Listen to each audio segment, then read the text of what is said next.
Hi everyone, today I'm going to make vegan cassoulet. If you're thinking, what the hell is cassoulet?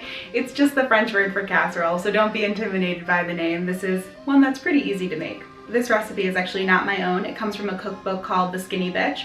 And I've been making the recipe for quite a few years, so I think I've adapted it slightly, but it's still pretty close to the original. So I thought I would share the recipe and see what you think. So let's get started.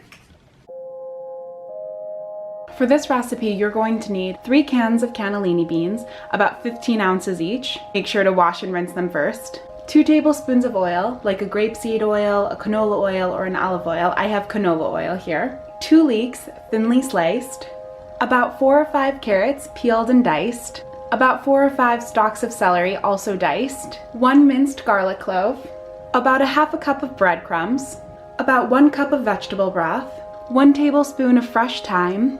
3 tablespoons of minced fresh tarragon, 1 tablespoon of thinly sliced chives, 6 tablespoons of earth balance or any vegan butter you'd like, and salt and pepper to taste. And that's all you need.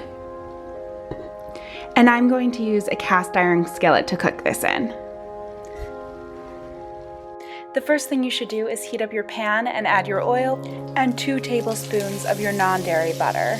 Next you can add the garlic, letting it cook until it becomes slightly fragrant, just a minute or 2. Then you can add your leeks, celery, and carrots.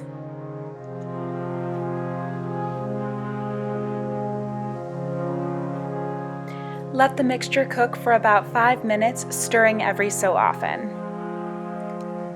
Now you can add your tarragon, thyme, and chives. Stir everything together and let this mixture cook for about another 5 minutes.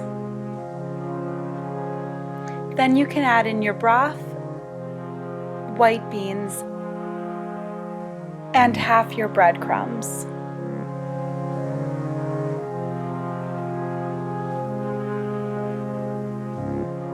Lower the heat to a simmer and let this cook for about 20 minutes. Cover your skillet or baking dish with tinfoil and put it in a 350-degree oven for about 20 minutes. While this cooks, you can prepare your breadcrumbs. Just mix together the remaining non-dairy butter and breadcrumbs. Once your timer goes off, you can remove your skillet from the oven and add your breadcrumb mixture.